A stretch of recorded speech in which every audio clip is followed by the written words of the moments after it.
discussions because the Army had been reaching out to them. Vice President Omar Suleiman several days ago said he was willing to enter into discussions with them. When Field Marshal Minister of Defense General Tantawi went to Tahrir Square, he very visibly embraced some members of the Brotherhood there. So for the military, it's a win-win situation. If they can get the Brotherhood to talk to them, as now seems to be the case, they have the scarecrow in front of the world of the Brotherhood being close to power, which of course is something that many in the West are very fearful of. And at the same time, it divides the opposition. So for the military, they've got a breakthrough here, and it puts the non-Brotherhood members of this massive demonstration in Maidan Tahrir and elsewhere in a yet tighter box. I was going to ask you if this tactic by the military seems to be working, because they seem to be directing the protesters' anger towards President Mubarak, but in the same time positioning themselves to dominate the future political landscape post-Mubarak.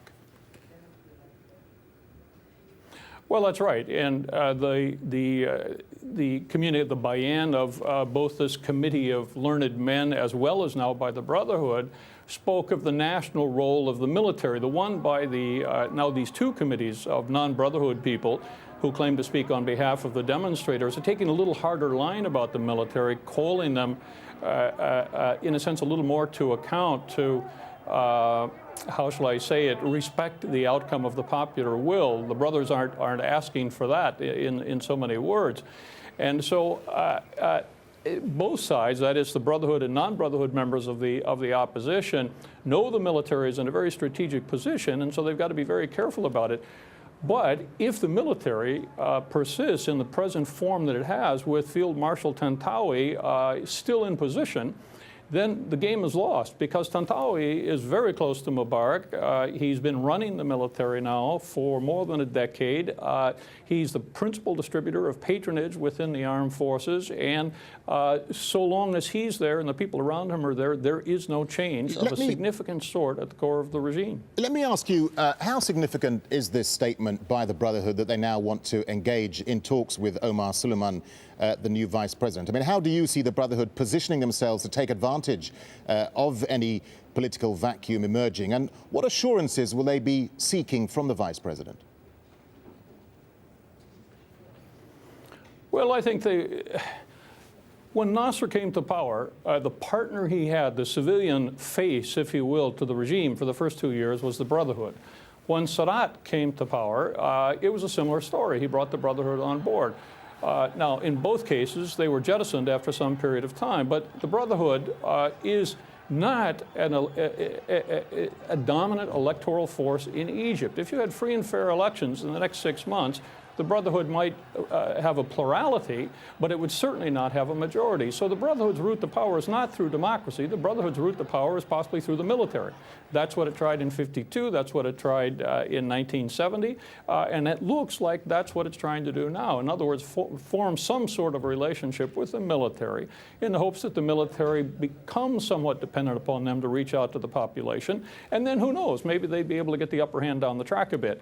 So the Brotherhood has played a very cynical game here. They've broken with the rest of the opposition, and they're trying to sort of come to terms with the military in a way that would favor both themselves and the military. And let me just ask you a final question on the military, because we know the Army makes billions of dollars annually through commercial ventures and perhaps risks losing that income if the turmoil in the country gets worse. So, I mean, is one reason why the Army is taking this stance to retain the status quo? Well, yes, it is, because what we've seen is the jettisoning from the political elite of the so-called crony capitalists around Gamal Mubarak. Now, some of those jettisoned, such as Mohammed Rashid, who had been rumored to become prime minister, but in fact has had his passport withdrawn, and he's been charged with stealing public monies.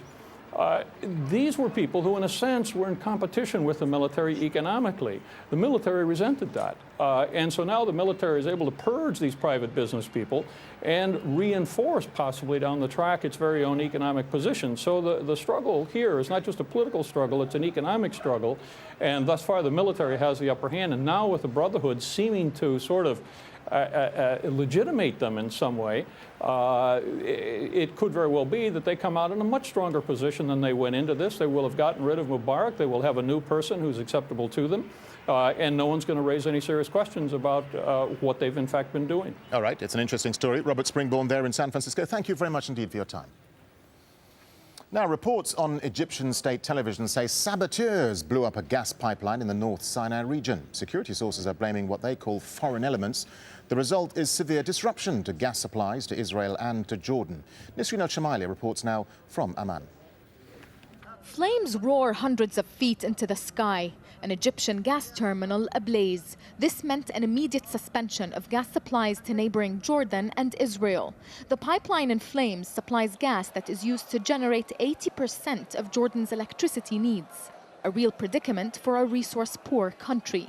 Earlier reports that this was an act of sabotage were then countered by Egyptian officials who claimed the explosion was caused by a gas leak. That's not very convincing here. I wouldn't be surprised that people who are connected to the Egyptian regime, ordered by the Egyptian regime, were behind this explosion in order to shift the attention from Tahrir Square to the explosion that took place in Sinai.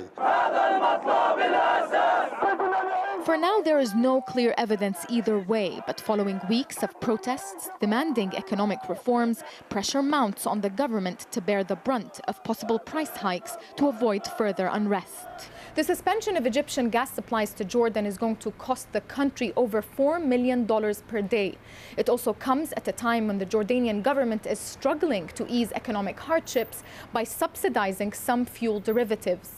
Jordan started importing gas from Egypt 8 years ago. The relationship with President Hosni Mubarak's regime is viewed as a strategic asset. And though officials here have kept quiet, it is believed they privately would rather see Mubarak stay than stand down. Nisreen Al-Shamaili, Al Jazeera, Amman. In Tunisia, at least 2 people were killed when police opened fire on an angry crowd outside a police station in the north of the country. State media says protesters turned on police in the town of Clef when an officer allegedly slapped a woman during the demonstration. There are unconfirmed reports 2 more people died on the way to hospital. Another 17 were reported injured. The police chief has been arrested. Well, still to come this half hour, the couple who started their honeymoon in Cairo's Liberation Square. We'll have more on that from our Egypt desk. Plus, I will not make age an issue of this campaign. drawing inspiration from a past president, Republicans mark 100 years since the birth of the late Ronald Reagan.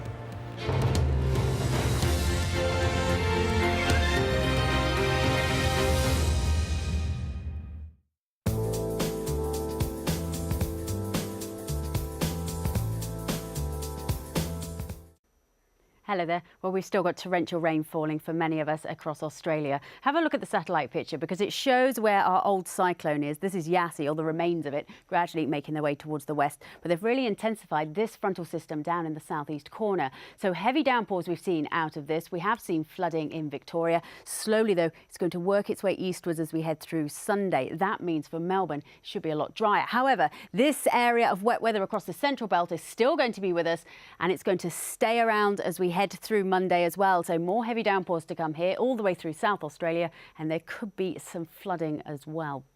For New Zealand, well, here it's actually been quite quiet over the past few days. Generally, the wind's coming in from the west, dragging in quite a lot of moisture. So there's a lot of cloud around, a few spots of drizzle, but there hasn't been anything particularly heavy. It's going to change as we head through the day on Monday. The wet weather's pushing its way northward, so heavy downpours there for the South Island, particularly, I think, in the western parts of the country. Up towards the southeastern parts of Asia, and here we've got lots more in the way of wet weather again, particularly heavy for the southern parts of the Philippines and down through Borneo. That's where it's been really wet over the past couple of days. More rain still to come here. Meanwhile, up in China, it's mostly fine and dry.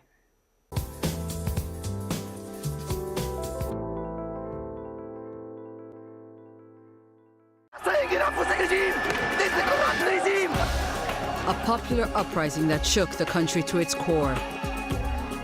A defiant president under siege from his people. As the protesters took charge of the streets, we look back at the events that are changing Egypt. I will stay on the air if I can until the police come. In a and special knock on the door. program, They're Al not- Jazeera gives you a day-by-day account from those that witnessed them firsthand. Egypt burning, at this time on Al Jazeera.